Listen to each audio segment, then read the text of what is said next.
coral reefs. Anybody have any questions about Honolulu? What you're going to do? We covered that day before yesterday. We talked about Oahu, getting around. Anybody have any new information to share with us that we should know about Oahu and Honolulu? You know what, you've got a plan, you know what you're going to do? Yeah.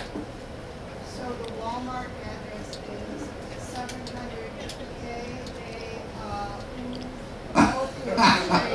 It's 2.1 miles from Walmart. Okay, so there you go. There's the Walmart.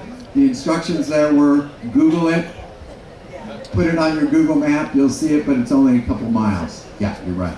It's only a couple of miles away from the ship. Yeah, we'll do a couple real quick and then we'll jump in. Yes, ship is docking.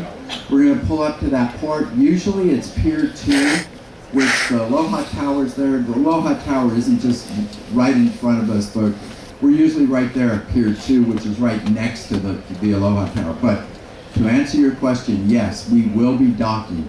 And then my understanding is we're going to get off the ship and we will go pass through immigration in the terminal. In the terminal, we'll be passing through immigration. And we've got 2 days here, which is nice. We don't feel like we have to rush getting off. Some of us have excursions and things like that, things to do for sure. But it should be a pretty orderly process to get through. Just take your time. What's that? Located how far from the main stretch of the city and or she was talking about Walmart. Okay. The pier is located in the financial district. And were you here for the Oahu talk that I did? Okay. If I kind of went through that. I talked about, so we're going to be downtown. You can walk out to Ala Moana Boulevard, which is about 100 yards from the ship, and that's where there's bus, taxis, and Ubers will pick you up right in front of the terminal, and you'll be able to get around really easily. And it's not like any of the other ports that we've done. This one is you're just right there in town. Everything is going to be right there for you. You don't have to worry about whether you can walk on the dock, all of that other stuff. This is just a regular, pretty straightforward port. All right, let's jump into coral reefs. And remember, the Hawaiian Islands, most isolated islands on a group of islands on the planet. And because of that, we're going to see some unique things here, or life here. Hang on one second. Why is this doing this again? What happened to my clicker? I just tested it. It was working. There we go. Coral reefs are some of the most diverse ecosystems in the world. There are tens of thousands of marine species. About 1% of the coast is covered by these coral reefs. You can see where they are there. They're really in that tropic zone that we have really been spending most of our cruise in here as well. By the way, where are there coral reefs in the United States, including the territories? Where would you expect to see them? Yeah, you're going to see them all through Florida. You'll see them in Key West.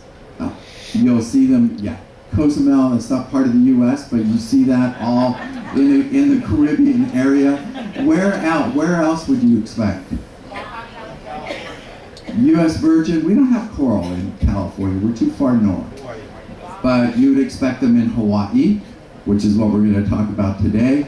You would expect them in Guam, American Samoa, U.S. Virgin Islands, and Puerto Rico as well. Those are all U.S. possessions or states, correct. About 1/3 of all marine fish species spend at least part of their lives on coral reefs. We're creating an argument here for the importance and the value of coral reefs, right? They provide protection from storms for some of these islands here, Guam included. They provide food, billion people. Coral reefs, protectors and providers, about $3.4 billion in value each year that benefit fisheries, tourism, coastal communities.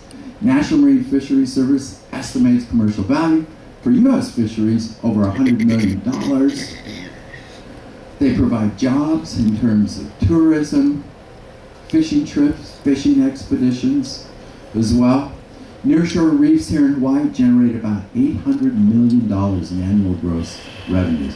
And because of that, here in the state of Hawaii, they are very protective of their reefs. That picture that you're seeing there, that's Hanama Bay. There are a few of us that are going to head out there. It's a really beautiful, as you can tell, it's got kind of that round appearance. So it is it's a volcano. It's a caldera that has submerged. And of course, all of that equates into money. And that is a good thing. It's good news for coral because that is one motivator for us to protect these. What is it? How many people think that it's a plant? How many people think it's a mineral? How many people think it's an animal? Everybody. All right. I didn't get anybody. You are correct. They are animals. They don't look like any kind of animal that we have seen, or what we would think of an animal. They really don't look. That does not look like an animal to me, but it is. Here's what they look like. They take advantage of both forms of nutrition by hosting algae in their tissues. And you can see on the right, there's the anatomy of a coral polyp. And you can think of a coral head as being an apartment complex. And each one of these animals, there'll be thousands of these coral animals that live in this apartment building.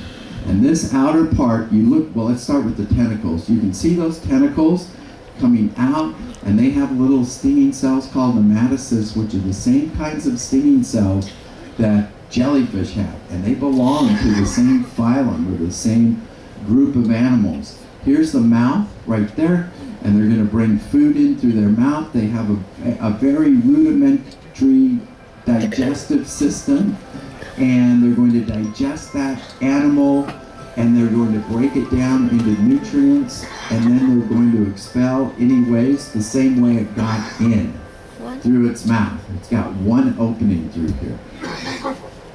And this outer part here is a calcareous skeleton.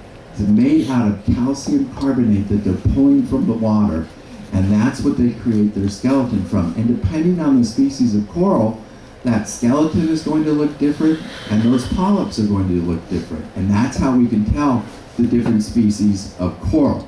These little algae, I'm going to show you a picture here in just a second of what these little algae look like in their tissues here. They belong to this group of organisms. This is a phylum called Cnidarians, and this is the group. They all have stinging cells. They have a gelatinous body type. We're going to take a closer look here, and there you go. That's looking at a polyp, and you can see the green algae that's inside of their tissues. And we call this a symbiotic relationship, meaning that the polyp itself is working in conjunction with this algae. The algae provides it with sugar, because what does photosynthesis produce? Remember from an earlier lecture?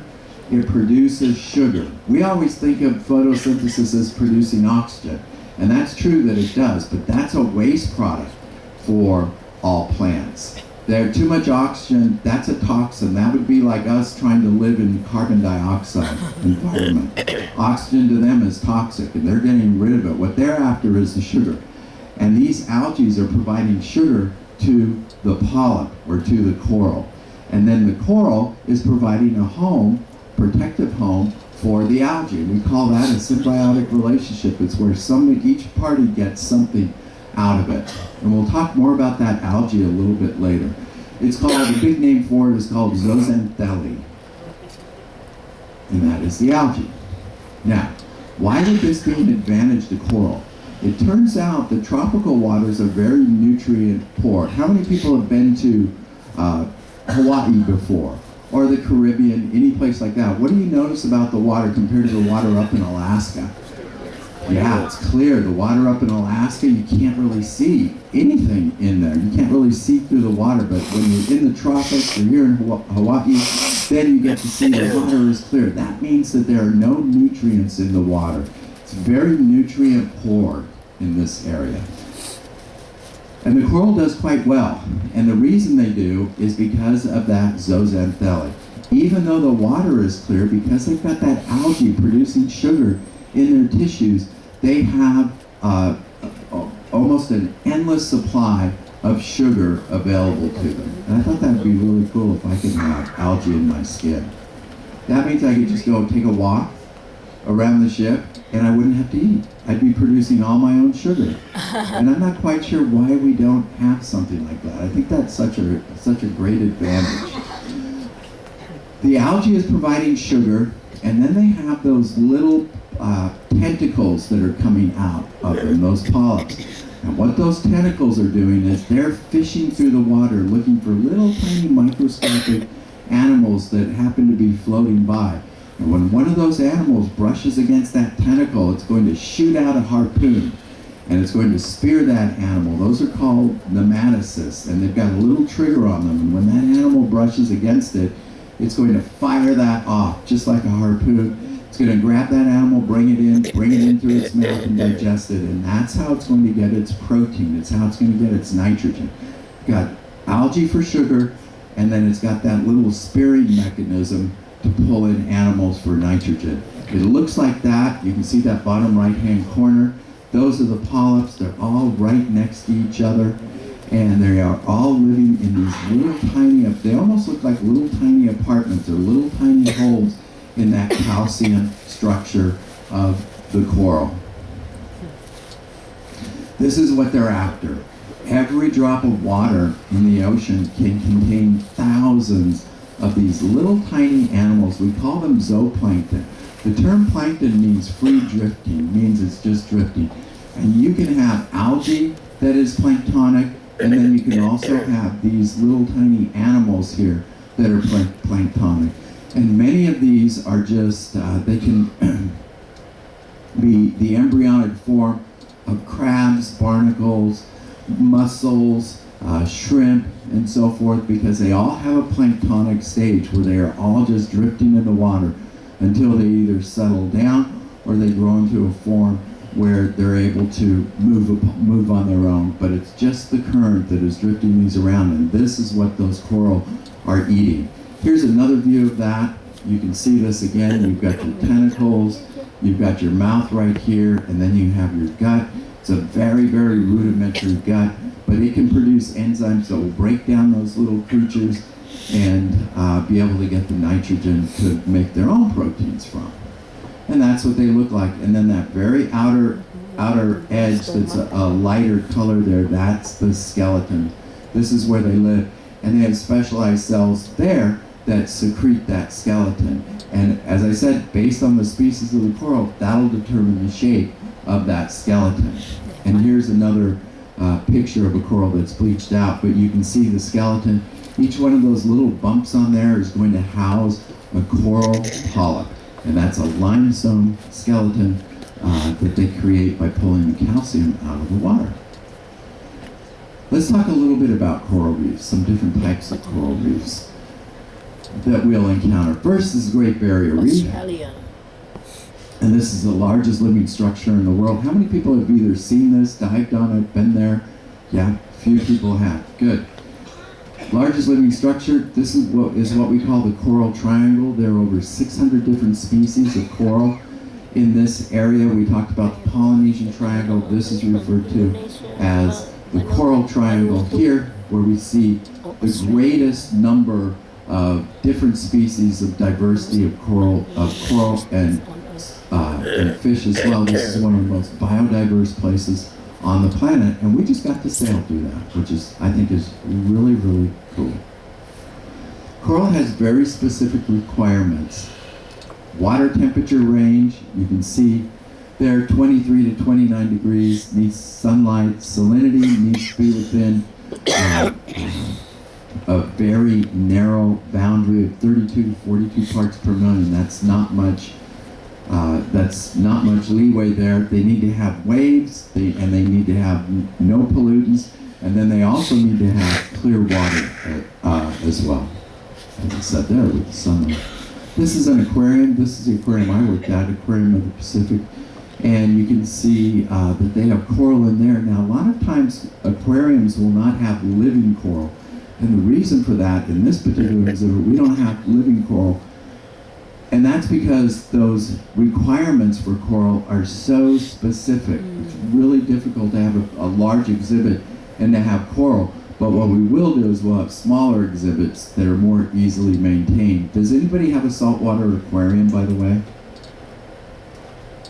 There are a few people, I've talked to a few guests that have those. Coral are tough to keep in an aquarium, once again, just because the requirements are so specific. Here's a picture of, if you're diving, this is what you're going to see underwater. Pretty amazing, but actually what you're going to see is what you see off to the left or right.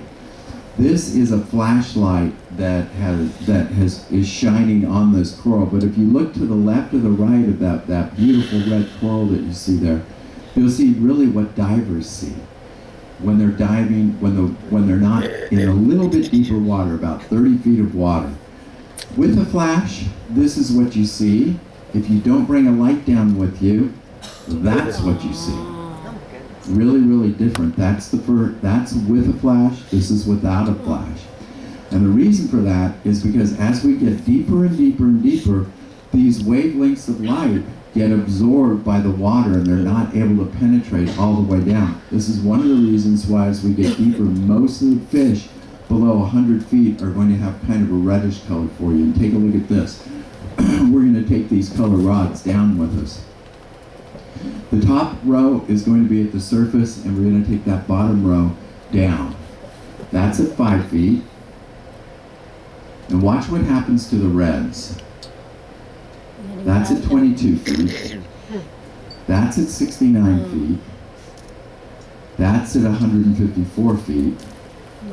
So you can see that red just goes black, and this is why most of those fish have that reddish color to them, because they just go black. It's great camouflage for them.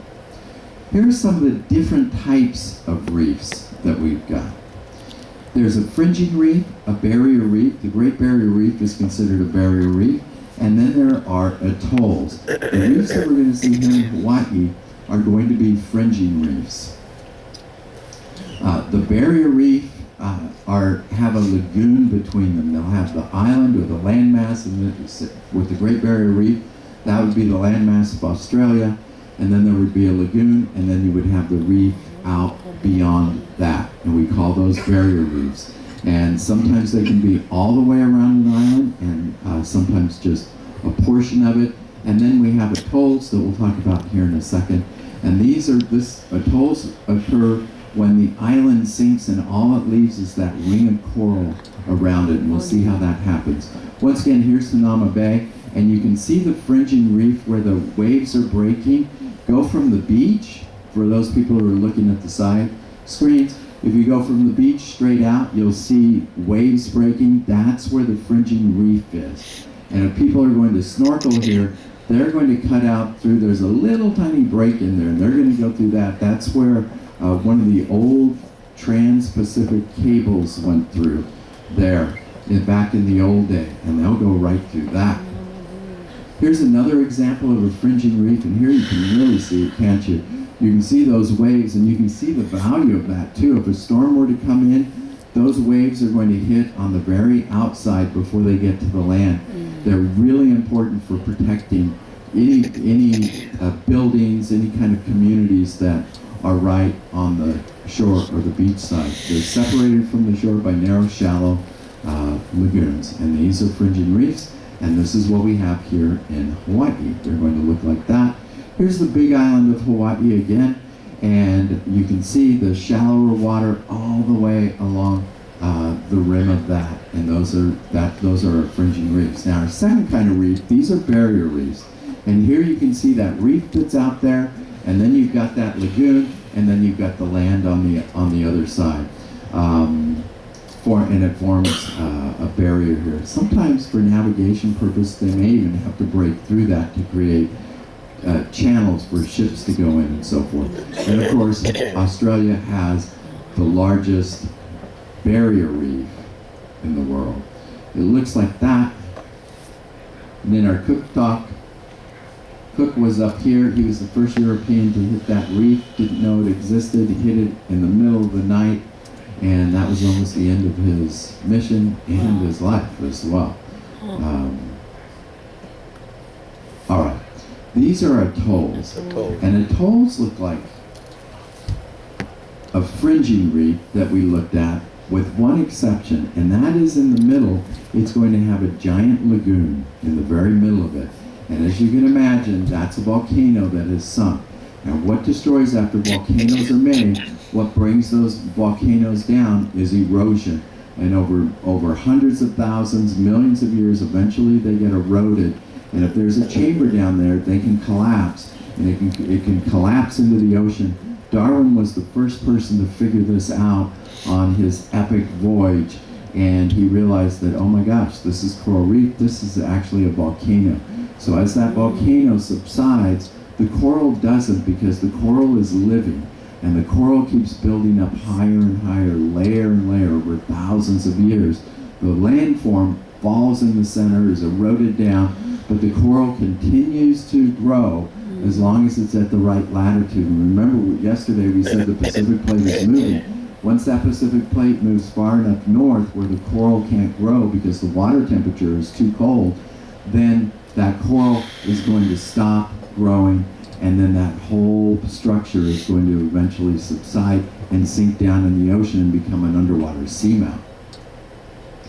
Here's another diagram showing you how these atolls form. This volcano breaks the surface, and then as it subsides through erosion and subsidence, you'll just see the coral growing around the edge. That coral will continue to grow around the edge, and then all the way up until you have that atoll. And that's how those atolls have formed all throughout the Pacific, and there are hundreds of them. Here's another example, really beautiful structures.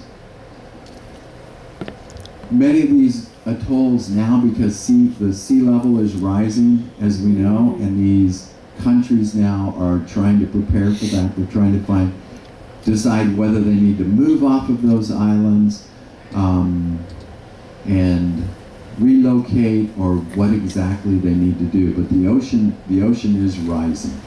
And by the way, the ocean isn't just rising because the ice at either one of the poles is melting and adding to the volume of water in the oceans. One of the main contributors, the main reason that the oceans are rising, is something called thermal expansion. And what thermal expansion is, this is where water molecules, as these water molecules warm up. It's just like, think of heating water up on your stove. When you heat water up on your stove, what you're doing is you're adding heat to those water molecules, and that makes them move faster.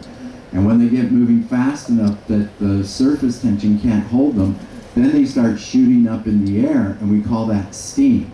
Well, what's going on in the ocean is the ocean water is heating up, and when it does, the ocean's not boiling, but those water molecules are still moving a little bit further apart.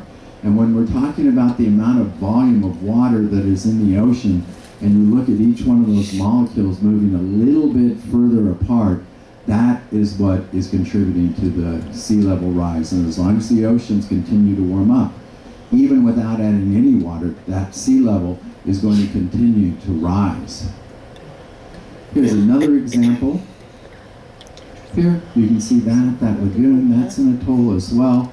We also have patch reefs. These are small isolated reefs that will grow up just from the open bottom. They're shallow enough that the coral can build up enough to break the surface. We don't see these in Hawaii. And you can see where they had to dig a canal through there so that they could get from one community to the next through this patch reef without having to go all the way out to the fringing reef. And you can see these little patch reefs all through here, and then at the very edge of that, you can see where that fringing reef is, in that area. Has anyone heard of this? I thought I would add this to the show. This is called Rex to Reef. Anybody from Florida? If you're from Florida, you know about this, or if you're from California, you know about this as well. Well, one of our challenges has been, well, what are we going to do with all of this old marine, these ships and oil rigs and things like that? Well, one thing we can do is we can just tear them apart and reuse that metal. But another thing we can do is we can create new reefs, and these are new opportunities for marine life to thrive. And I don't know what this is. Is that a BWB? I don't even know if that's a real car, to tell you the truth. In Florida, there are a few spots where they use this as a form of art. And they'll put these different items in the water and see what happens to them, see what grows. And then this one's in Cozumel. Have you dyed this? Oh my gosh, okay. I didn't know that. All right, that was in Cozumel. There you go. And we have wrecks that are sunk intentionally, some unintentionally. And you can see all that coral growing. And as soon as that coral, all that life comes, you get, it's a trickle effect. You get fish, all kinds of other animals that come in. California's got a rigs to reef law here, and that allows for these rigs, these old decommissioned oil rigs offshore, to be retained as a reef. And I've been on a couple of these. It's pretty amazing what's growing on them, and lots of life.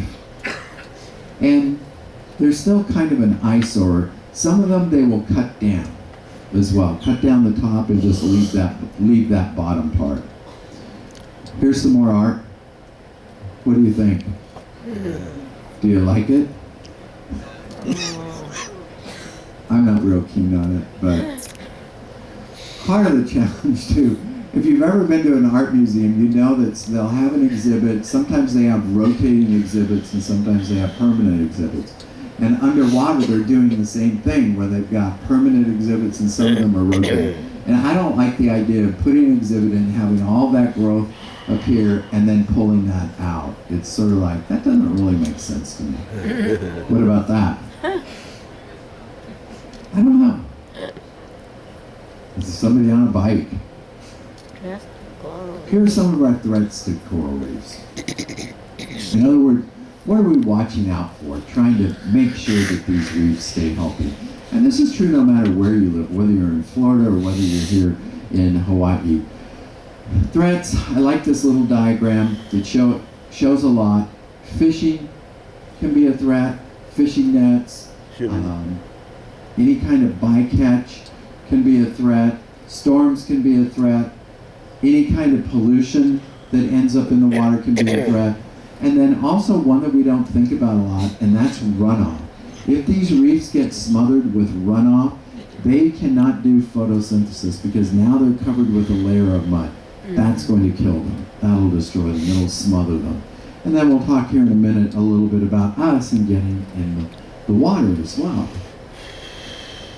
If you do decide to go out in the water, try not to walk on the reef. And in Hanauma Bay, that's one of the reasons why that's a preserve. Everyone has to go through a 9-minute video where they teach you how to go snorkeling, trying to preserve that. Because what happened in the early days when Hanauma Bay was just regularly open, we had so many people going down there because it's such a great little spot to snorkel that all that reef was killed. And then they had to go back. They decided, okay, this still is a great place. We don't have any coral. There's nothing to see here. Let's bring it back. And then they started educating people how to get in the water and how to be appropriate. But if you do go out on your own, try not to step on the coral because it does break it off. And then once those polyps break off, they're dead. They'll live for a while, but they'll get buried in the sand. And that will destroy the reef. That's one thing. So you don't want to walk.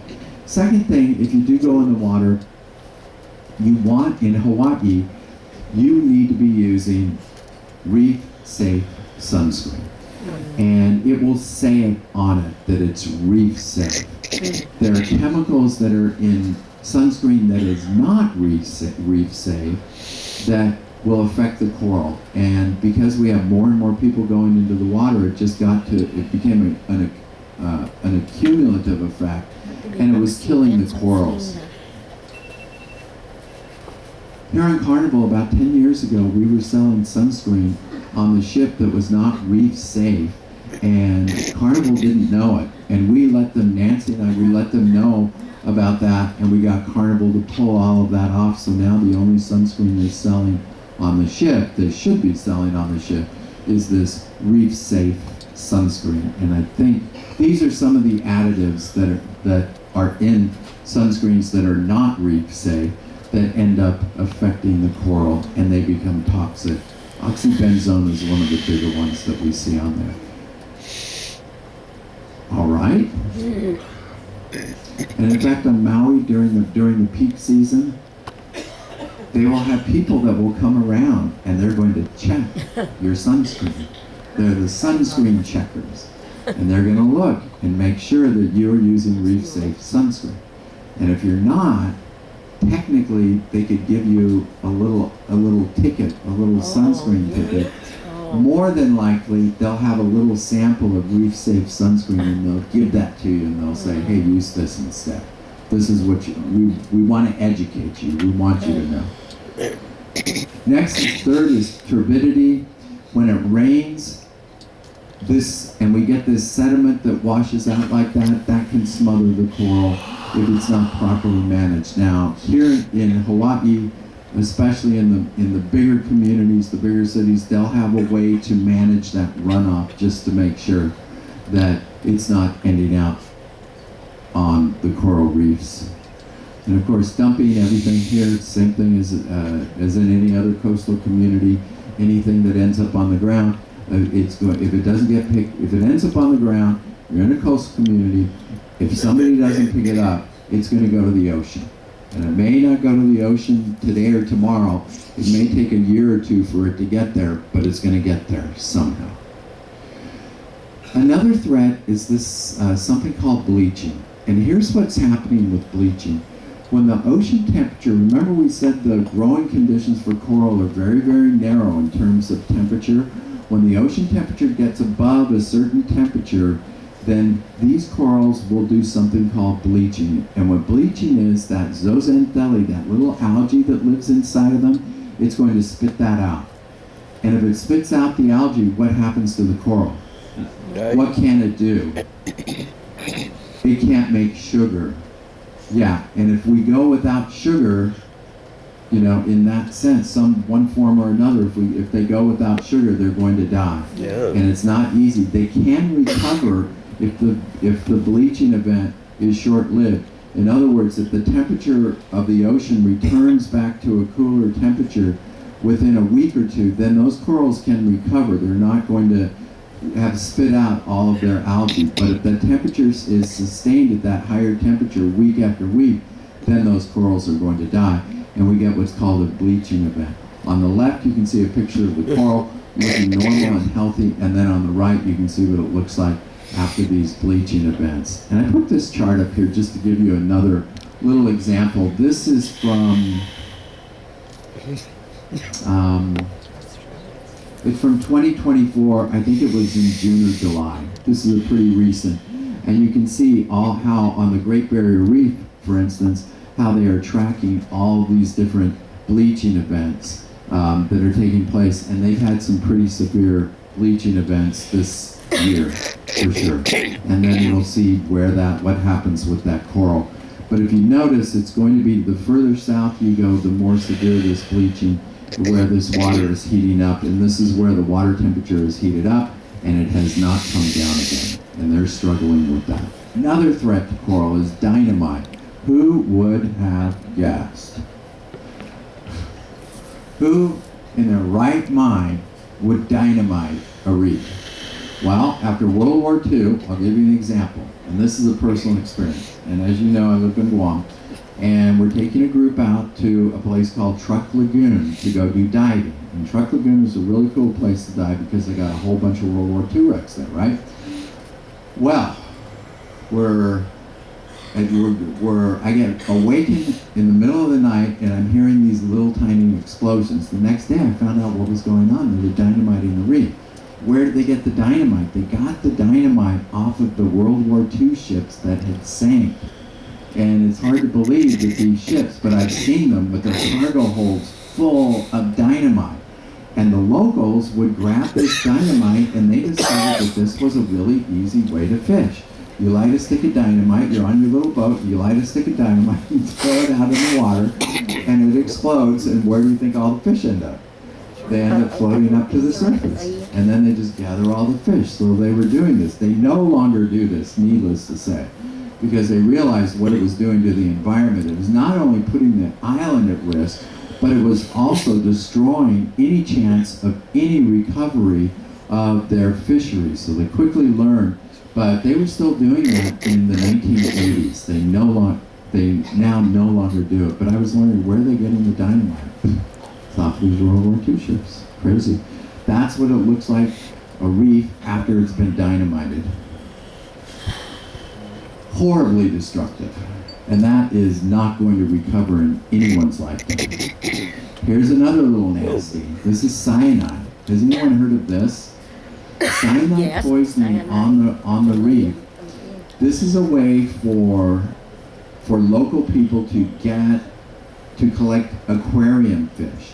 And what they would do is they would take this cyanide, they would squirt it in the water, and it wasn't powerful enough to kill them, but it was powerful enough to just knock them out. And then they would collect this fish, about 50% of them would live, and then they would sell those to different aquarium shops. Luckily, aquaculture and mariculture are coming to the rescue, and most of the fish, if not all the fish that we're buying in pet stores now, are aquacultured, and they're not coming from the wild anymore nearly as much as they used to be. But nasty little practice, and now of course we're not doing that nearly as much. It's still taking place, and these are some of the aquaculture. When we know better, we try to do better, don't we? Coral restoration work looks like this. You can see there's a substrate there, and they're finding little pieces of coral that have also been produced through mariculture. We're trying to do restoration work here. This is off of Florida. We see a lot of that going on. In terms of restoration work, Florida by far is ahead of anyone else in the United States in terms of coming up with different ideas. Here they're growing corals. These are going to be used for aquariums, sold to aquarists. So individuals don't have to go out to the reef and break off live samples. We're getting really, really good at this. And then they're outplanting these as well, doing coral restoration off of Florida coast. Looks like that. That's Aquapora. And they just grow them on those, and those will go for restoration work as well as aquarists. And then everybody remembers this movie, right? Finding Nemo. Here, Disney puts out this movie. What do you suppose every kid on the planet wants? Who saw the movie? They want a Nemo. And where are we going to get Nemos? We're going to go to the Philippines. We're going to go to the tropics, and we're going to collect every single Nemo that we can find. Luckily, though, we had figured out how to do aquaculture and how to reproduce these. It's very hard to close the life cycle on these marine animals because they can go through so many different steps in trying to figure out what triggers the changes between each one of those growth stages can be really, really challenging. But we figured it out with the clownfish, and we were ready. And then you had the next installment of Finding Nemo, which was Dory got lost too, right? Yeah. So you had to find Dory now. Now, at the end of that, what do you suppose every kid wants? They want a blue tang, and they want a Dory. And we had to figure out how to make Dories. And these guys here were the ones that figured out how to make Dories. Not easy to do, but they figured it out. And then every kid that got a Dory after Finding Dory, we didn't have to go to the ocean and capture all of those Dories. We just made them. And that saved all of those are blue tangs. Dory was a blue tang. What can we do? Well, we can buy aquacultured corals, aquacultured aquarium fish, pretty much do. Wear ocean-safe sunscreen, don't stand on coral. And then I always throw this one in too, and that is to buy sustainably caught or aquacultured fish, farmed fish as well, but that's a whole other story. I'm not going to recommend that right now. But here's what I recommend. This is the easiest thing to do. Is just widen your palate. And instead of having salmon, if you're going to have fish, always having salmon, just vary it a little bit. Try some different kinds of fish. It's one of our challenges. My favorite fish is just whitefish, flounder. I love that. It's a really mild tasting fish. I like it better than sea bass. I like it better than salmon, maki, wahoo, all those other fish. I like it. It's just a real simple fish. Let's take a look at some of the corals here in Hawaii. And these corals probably first arrived when the islands popped up. These corals are most closely related to the corals that are in the Philippines, which totally makes sense because of the way the currents would drift after coral spawning.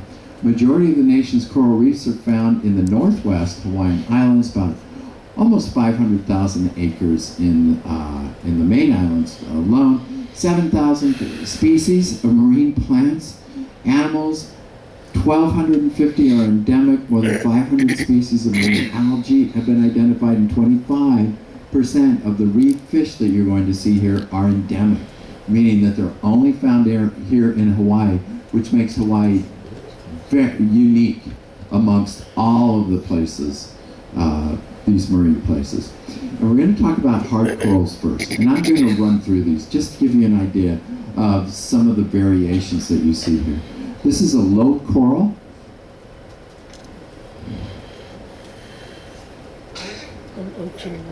Those are pencil slate urchins that are on it. Those red, those are a type of sea urchin that you'll see here if you go snorkeling. This is cauliflower coral. This is antler coral. And these all belong to the same genre. This is lace coral. And they all kind of have that general appearance. This is finger coral.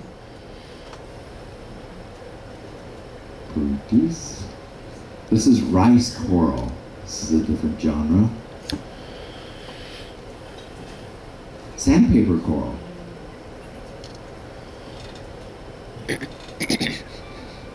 Here are what we call soft corals.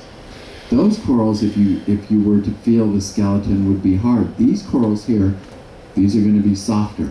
The black coral, these live at depth, and they don't have limestone skeletons like the other corals do. And they don't need light either. They don't have algae in their tissues. This is a different kind of coral. Black corals, they have polyps, not true corals. These polyps have 8 tentacles instead of the 6 that we see on the true corals, and these are fan corals, and we have these here as well. Then we also have sponges, many different kinds of sponges. And are sponges animals? Yeah, they are. It means they eat. All these different, and when you look at that, you would not think that's an animal, would you? You would think that is some sort of plant. So I threw this in just to show you that it's an animal. They have special cells, and what they do, these cells they're called collar cells. You see that in the lower right-hand corner, and they've got these little tails, and they will spin those. Those are called flagella, and they're going to spin those and whip those around, and that's what helps move the current through. And water moves through this, right through the sponge itself. And these animals are going to be catching little single-celled organisms, mostly bacteria, that are in the water, and they're going to filter those. So this, in the center of this, creates kind of a negative gravity area, and the water just gets sucked in and flows through them, and then they're going to expel that water out of this top. That's an osculum. It sits right there at the very top, and they're just going to pump that water out while they're catching. They're great filter feeders here. And they live, most of them have a silicate structure base that holds them, keeps them firm, and they're like the corals in the sense that they're like giant apartment buildings, and you have thousands of little animals that are all living there together, and that is what they are eating.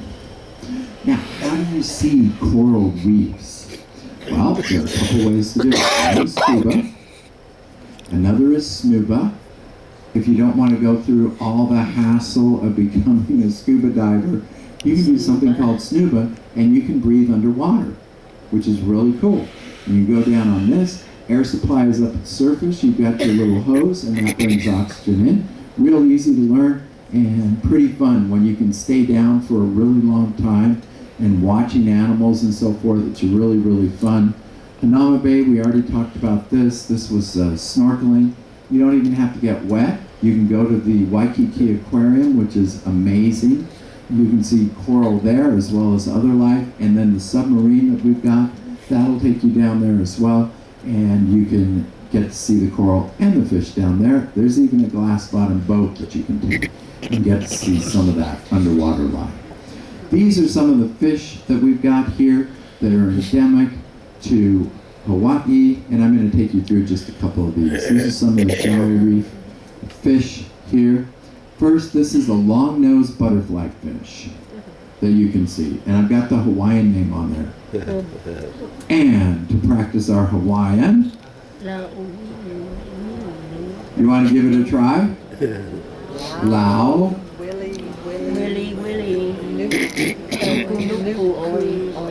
Oi, oi. Yeah, Lao, Willy Willy, Nuku, Nuku, Oi Oi. Not bad. See, you can figure it out. Once you know a few of those letters, how to pronounce those letters, in Hawaii, in Hawaiian, the sound of those letters never changes. You could have a word a mile long, and if you know how to pronounce those letters, you'd be able to pronounce the word. You're going to see when you're wandering around, I'm going to give you this one. You're going to see a road sign, and it's going to have the names of one of the famous princesses of Hawaii. And her name was, I'm going to spell it and see if you can pronounce it, L-I-K-E, L-I-K-E. In English, we would say like, right? However, in Hawaiian, what would we say? What would you say? How's the I pronounced? Hava. How do you pronounce the Y, the I when you say the word Hawaii? Hawaii. So the I is pronounced as an E. And we said, what about the E? The E is pronounced as an A. How would you pronounce that? Li, ke, like. Because the E is pronounced as an A, so that would be, and the I is pronounced as an E, like. See, those are the two letters, I think, that once you get the E and the I down, you're in good shape. All right, long-nosed butterfly fish, millet seed butterfly fish. Endemic. Sergeant majors, we see these. These are not endemic. These are Hawaiian damsels here. These fish are farmers. And when we see them, when we're snorkeling or diving, they've always got a little farm. They raise algae. And this is their home, and this is where they raise their young, and they will defend it to the death. They're on a coral reef there. This is a cool little fish that's out there. This is a parrotfish, and they eat algae. At night, they sleep, they make a mucus bubble, they sleep in this bubble, they wake up in the morning, break out of that bubble, go about their business, and these guys are eating algae that's on the reef. And you can see them right there. They've got a really, really sharp beak, and it looks like they're eating the coral polyps, but what they're really after is that algae that's sitting on the outside of the reef. A single bumphead parrotfish can chew through 2 tons of coral. That's 4,000 pounds of coral, but they give back 200 pounds of sand on the beach. All the white sand beaches that we see in Hawaii are formed from these animals eating the coral. And that sand ends up getting deposited. And you can see it there in the upper right-hand corner. And they just deposit that sand, it gets pushed up onto the beaches. We also have real eels here as well. It's probably where they have what's called a pharyngeal jaw. And that jaw unhooks, and they can open it up. They can unhinge. It'd be like you being able to unhinge your jaw and then just open it up. And that's probably where we got the ideas for this. This is off of some movie. Alien maybe, or Predator, I don't know. One of those movies, something like that. But it's called a pharyngeal jaw. Then we've got trumpet fish, we have wrasses, which are cool. We'll talk about wrasses when we do reef romance. We talk about how all these animals reproduce. These guys can change their sex. And then we've got this fish that everyone has to know. This is a reef triggerfish, and that is the name. Give that a try. Humu humu, nuku nuku, apu aha. Humu humu, nuku nuku, apu aha. And that is, the reason I show you that fish is because this fish is the state fish of Hawaii. Ooh. Very cool. And then we have all these others. We have pillow stars, octopus, we have banded shrimp, boxfish, stonefish, and that urchin, that's what a sea urchin looks like here in Hawaii in the lower left-hand corner. They all don't look like that, but a lot of them do. Those are pencil slate urchins. We have lobsters here as well. 40 different species of sharks. We have turtles here, and the name for a turtle is Honu. Yeah, Honu. Green turtles here, and the reason they're green is because they have a layer of fat on their backs that have a greenish color to them. It's carapace. They are threatened. The other turtle is a hawksbill. That's the one that's the green sea turtle is the lower one, and the hawksbill is the one that is up above it. It's got that little kind of hawkbill to it. Their carapace or shells look a little bit different. If you see dolphin here, they're going to probably be these, spinner dolphin. And you'll know them. They'll jump out of the water and they will spin like a top. Really cool to see. They have bottlenose dolphin here. There are no porpoise here in Hawaii. Humpback whales, a little early here, but we never know. Never know. There might be a few early ones. Also, Hawaiian monk seals we're going to look for here. It's one of the critically endangered marine mammals. There are just a few hundred that are left. And if you see these guys on the beach, they'll usually be taped. There'll usually be some tape, caution tape around them, and they'll let you get close enough. You can see them, look at them, but there's a distance you need to keep away from them. That's one with the baby. And they are a marine mammal, and they are protected. They are on the endangered species lists. We do want to be careful around them. You'll see signs like this. And there are usually people that are just volunteer to just watch the beaches just to make sure that everybody